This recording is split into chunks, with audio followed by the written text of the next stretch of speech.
Hello दोस्तों, नमस्कार। आपका कैरियर परिवार में स्वागत है। आज हमारा ये जो सेशन है ये एक ऐसे कॉन्सेप्ट के ऊपर है। इस कॉन्सेप्ट से भी एग्जाम में क्वेश्चन पूछे गए हैं। लास्ट क्लास में हमने पढ़ा था नाउन के कॉन्सेप्ट के बारे में, जो अनकाउंटेबल नाउन थे उस कॉन्सेप्ट के बारे में हमने डिस्कस करा था। और आज हम डिस्कस करने वाले हैं सब्जेक्ट वर्ब एग्रीमेंट का कॉन्सेप्ट, जो एग्जाम के पॉइंट ऑफ व्यू से काफ़ी इंपॉर्टेंट है। तो आइए देखते हैं, कुछ उससे पहले डिस्कस करते हैं सब्जेक्ट वर्ब एग्रीमेंट के बारे में, कैसे क्या यूज होता है। तो जो सब्जेक्ट वर्ब एग्रीमेंट है, इसका ये सेंस है कि वर्ब का यूज सब्जेक्ट के अनुसार कैसे कैसे हो सकता है। जैसे कि सब्जेक्ट हमारे जो हो सकते हैं वो नाउन भी हो सकता है, प्रोनाउन भी हो सकता है। नाउन कैसे, यानी नाउन के रूप में अगर सब्जेक्ट हम लेते हैं, नाउन और प्रोनाउन। सब्जेक्ट हमारा दो तरीके से हो सकता है, नाउन और प्रोनाउन। अब नाउन के रूप में क्या क्या आ सकता है सब्जेक्ट में, जैसे कि किसी भी प्लेस का नाम आ सकता है, दिल्ली, या कोई व्यक्ति का नाम आ सकता है, जैसे कि मैं अपना नाम लेता हूँ अभिषेक। किसी वर्ड्स का नाम या किसी एनीथिंग कुछ भी आ सकता है जो नाउन हो। प्लेस या दिल्ली हो गया, या कोई जैसे कि मुंबई ले लिया हमने, मुंबई भी क्या है, प्लेस है। अब प्रोनाउन के रूप में जो प्रोनाउन है, प्रोनाउन के रूप में जो सब्जेक्ट आ सकते हैं वो कौन कौन से आ सकते हैं हमारे, आइए देखते हैं। प्रोनाउन में हमारे जैसे कि ही हो गया, सी हो गया, इट हो गया, उसके बाद यू हो गया, फिर वी हो गया, जैसे कि दे, ईटीसी, और भी हैं ऐसे। ये सारे के सारे हमारे क्या हैं, सब्जेक्ट के रूप में यूज होते हैं। सब्जेक्ट दो तरीके से यूज हो सकता है, एक तो नाउन के रूप में, दूसरा प्रोनाउन के रूप में। नाउन के रूप में किसी व्यक्ति का स्थान, किसी जगह का स्थान हो गया, और या किसी व्यक्ति का नाम हो गया, या कोई वस्तु उसका नाम हो गया, एनीथिंग, या ईटीसी कुछ और भी आ सकते हैं जो नाउन है। जैसे कि हमने लास्ट क्लास में पढ़ाया था, जैसे कि फर्नीचर,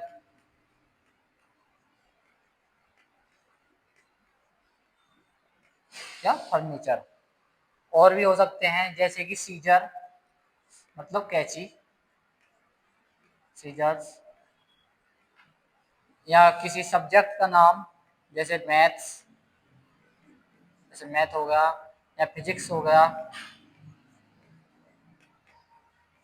हैं ये सारे नाउन जो कि सब्जेक्ट के रूप में यूज हो सकते हैं, और ये ऑब्जेक्ट के रूप में भी यूज हो सकते हैं। बात यहाँ सब्जेक्ट की चल रही है तो हम सब्जेक्ट के बारे में ही डिस्कस करेंगे।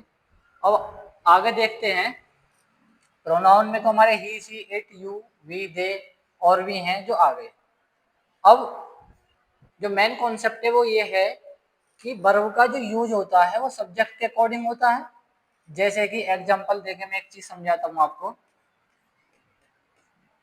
जैसे मैंने एग्जांपल लिया,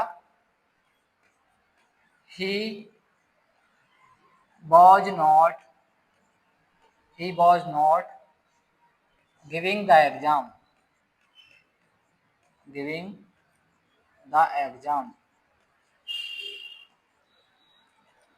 अब जहां ये सब्जेक्ट है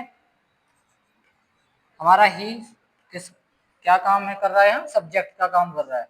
और जो वाज है ये हमारा हेल्पिंग वर्ब है, वाज हमारा हेल्पिंग वर्ब है, और गिविंग हमारी मेन वर्ब है, गिविंग हमारी मेन वर्ब है। अब इस वाज का जो प्रयोग हुआ है वो किसके अकॉर्डिंग हुआ है, इस वाज का प्रयोग इस ही के ही तो अकॉर्डिंग हुआ है। अगर यहाँ ही ना होकर, अगर कोई और सब्जेक्ट होता, सपोज करो अगर यहाँ यू होता, तो फिर वाज का प्रयोग थोड़ी होता, फिर किसका प्रयोग होता, वर का प्रयोग होता, वर का। रीजन ये है वर का प्रयोग क्योंकि यू है प्लूरल, प्लूरल सब्जेक्ट है। और वर प्लूरल के साथ आएगा। तो कहने का सेंस ये है कि जो हेल्पिंग वर्ब हुई हमारी या फिर मेन वर्ब हुई वो किसके अकॉर्डिंग यूज होंगी, सब्जेक्ट के अकॉर्डिंग होंगी। ये तो होगी हमारी बेसिक बात। अब जो मेन कॉन्सेप्ट है वो ये है, कभी कभी क्या होता है कि एक वर्ड से दो सब्जेक्ट जुड़े हुए होते हैं, एक वर्ड से दो सब्जेक्ट जुड़े हुए होते हैं और हेल्पिंग वर्ब उसी के अकॉर्डिंग आती है। कुछ वर्ड ऐसे होते हैं जो कि जैसे एंड हुआ, एंड के साथ अगर यू और आई जुड़ेगा तो हेल्पिंग वर्ब प्लूरल आएगी। जैसे कि मैं एग्जांपल देके आपको समझाता हूँ। मैंने एग्जांपल लिया, you and I, you and I were not were not were not playing the cricket, playing the cricket.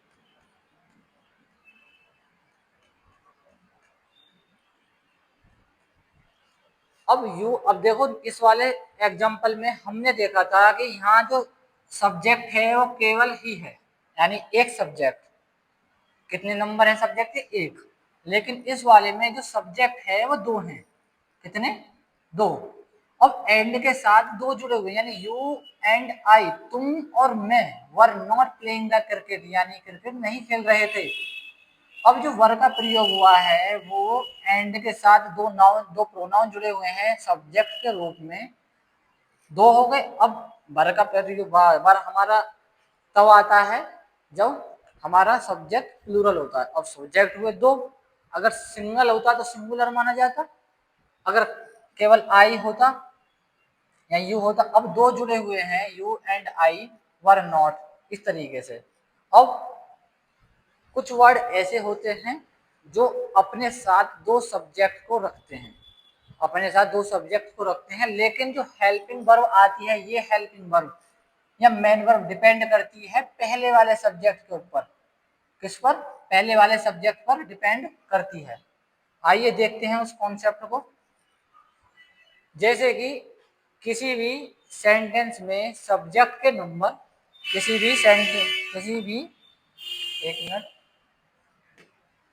किसी भी सब्जेक्ट के नंबर तथा पर्सन के अनुसार, यानी सब्जेक्ट के नंबर या पर्सन के अनुसार जब हम वर्ब का प्रयोग सब करते हैं तो क्या कहलाता है, हमारा सब्जेक्ट वर्ब एग्रीमेंट कहलाता है।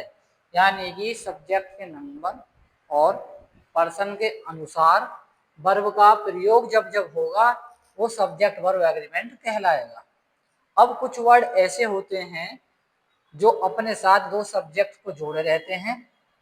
जैसे कि यदि दो सब्जेक्ट को as well as, with, along with, together with, and not, in addition to, what, besides, except, rather than और accompanied by, और फिर like, unlike, no less than और nothing but, ये सारे के सारे वर्ड ऐसे हैं जो अपने साथ दो सब्जेक्ट को लेकर रखते हैं।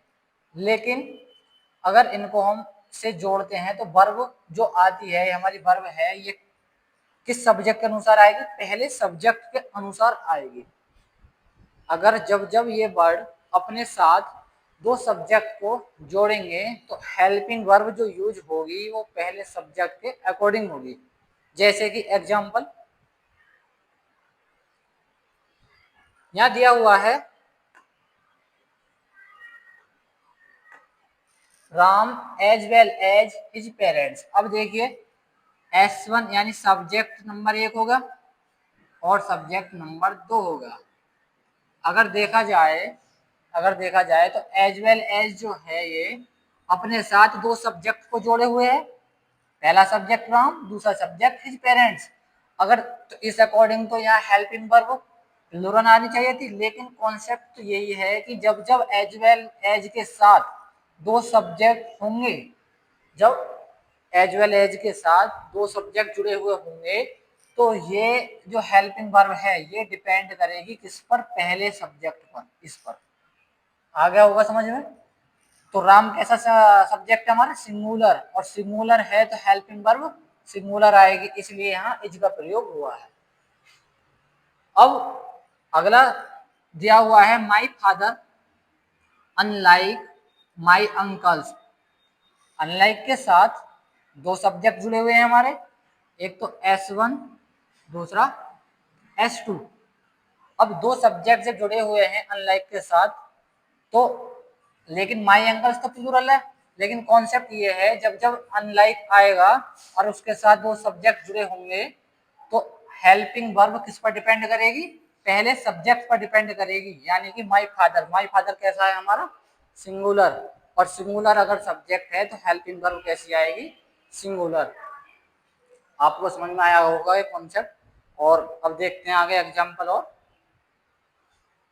प्रीवियस ईयर क्वेश्चन के साथ। देखिए क्वेश्चन दिया हुआ है, the teacher along with her students were present at the science exhibition held last Friday. Previous year का क्वेश्चन है ये और एरर में दिया हुआ है, teacher along with her students. अब देखिए अलोंग विद आ गया, इसका प्रयोग हुआ है, अलोंग विद का प्रयोग हुआ है।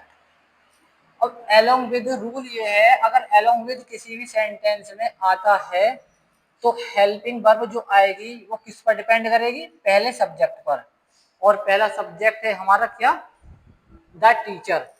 द टीचर हमारा पहला सब्जेक्ट है जो कि हमारा कैसा है, सिंगुलर, सिंगुलर सब्जेक्ट है। और यहाँ दिया हुआ है हमारा वर, और वर का प्रयोग जो होता है वो प्लूरल सब्जेक्ट के साथ होता है, लेकिन हमारा सब्जेक्ट सिंगुलर है, क्यों, अलोंग विद दिया हुआ है तो डिपेंड करेगी हेल्पिंग वर्ब पहले सब्जेक्ट पर, तो वर के स्थान पर। तो एरर जो होगा वो हमारा बी पार्ट में हो जाएगा, और यहाँ हम वर के स्थान पर वाज का प्रयोग करेंगे, वाज का प्रयोग करेंगे यहाँ इन प्लेस ऑफ वर। अब नेक्स्ट क्वेश्चन देखते हैं, the mother as well as the sons were asked to appear before the magistrate for interrogation. SSC steno 2022 में क्वेश्चन पूछा है। अब देखिए एज वेल एज दिया हुआ है और एरर में क्वेश्चन हमें दिया हुआ है, दो सब्जेक्ट एज वेल एज के साथ दो सब्जेक्ट जुड़े हुए हैं, पहला सब्जेक्ट द मदर, दूसरा सब्जेक्ट सन्स। लेकिन कॉन्सेप्ट ये है जब जब एज वेल एज किसी भी सेंटेंस में आएगा और उसके साथ दो सब्जेक्ट जुड़े हुए होंगे तो हेल्पिंग वर्ब फर्स्ट सब्जेक्ट पर डिपेंड करेगी, ना कि दूसरे पर। ये होगा हमारा सेकंड सब्जेक्ट, ये होगा पहला सब्जेक्ट। तो पहले सब्जेक्ट पर अगर डिपेंड करेगी तो ये तो प्लूरल है वर्ब, क्योंकि वर्ब तभी यूज होगी जब सब्जेक्ट प्लूरल होगा, लेकिन सब्जेक्ट हमारा कैसा है, सिंगुलर। तो एरर हमारा यहाँ हो जाएगा, और यहाँ भी हम किसका यूज करेंगे, वॉज का यूज करेंगे, यानी वॉज का प्रयोग होगा।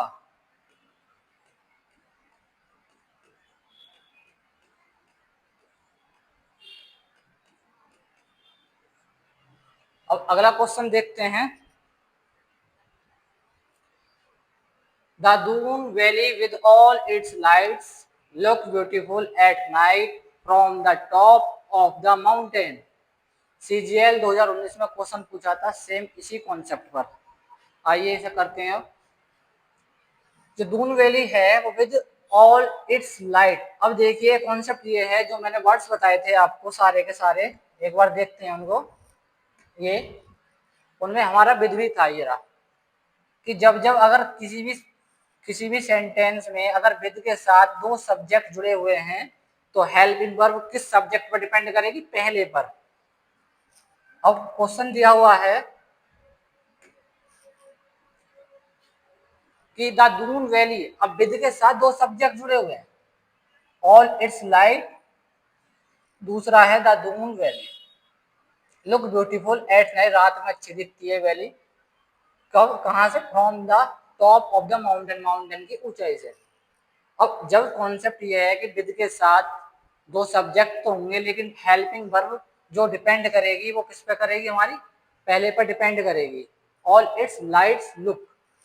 तो जब सब्जेक्ट सिंगुलर है तो लुक में जब जब देखो प्रेजेंट इंडेफिनिट का कॉन्सेप्ट है ये, कि जब हमारा सब्जेक्ट सिंगुलर होता है तो वर्ब में एस या एस का प्रयोग किया जाता है। अब यहाँ लुक में खाली सिंपल दिया है, लुक्स हो जाएगा यहाँ, तो एरर हमारा इस पार्ट में होगा, तो एरर बी पार्ट में हो जाएगा। क्यों? क्योंकि सब्जेक्ट हमारा सिंगुलर है और प्रेजेंट इंडेफिनिट में जब ये है तो वर्ब की फर्स्ट फॉर्म में एस आई एस का प्रयोग होता है, तो क्या हो जाएगा, यहाँ लुक्स का प्रयोग हो जाएगा। नेक्स्ट क्वेश्चन देखते हैं। The doctor with his interns are due to arrive here by noon. MTS में पूछा गया क्वेश्चन है ये। देखो विद के साथ फिर दो सब्जेक्ट जुड़े हुए हैं, तो हेल्पिंग वर्ब किस पर डिपेंड करेगी, पहले सब्जेक्ट पर। और फाइंड करो कि पहला सब्जेक्ट हमारा कौन सा है। देखो द डॉक्टर जो है वो S1 है, यानी सब्जेक्ट फर्स्ट है, और हिज इंटर्न्स जो है ये सब्जेक्ट हमारा सेकंड है।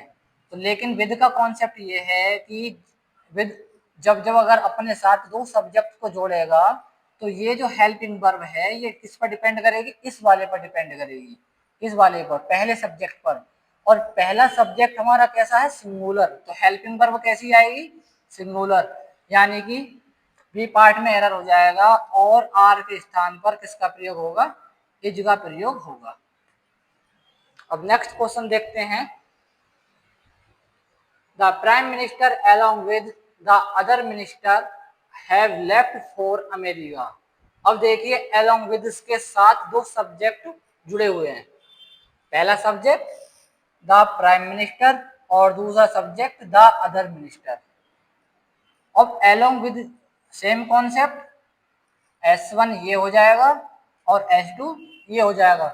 जब हमें S1 भी पता है और S2 भी पता है तो सब्जेक्ट किस पर डिपेंड करेगी, पहले पर। और पहला कैसा है हमारा, सिंगुलर, और सिंगुलर है तो हेल्पिंग वर्ब क्या आएगी, सिंगुलर, यानी हैव के स्थान पर किसका प्रयोग हो जाएगा, हैज का प्रयोग हो जाएगा। अब नेक्स्ट क्वेश्चन देखते हैं। Patience as well as perseverance are necessary. अब देखिए एज वेल एज आ गया फिर, और उसके साथ दो सब्जेक्ट जुड़े हुए हैं, S1 और S2। और S1 कैसा है हमारा, सिंगुलर। अगर S1 प्लूरल होता तो हेल्पिंग वर्ब भी प्लूरल आती, लेकिन S1 तो हमारा सिंगुलर है। जो S1 सिंगुलर है तो हेल्पिंग वर्ब कैसी, सिंगुलर, यानी सिंगुलर सब्जेक्ट के साथ किसका प्रयोग होगा, इज का प्रयोग होगा।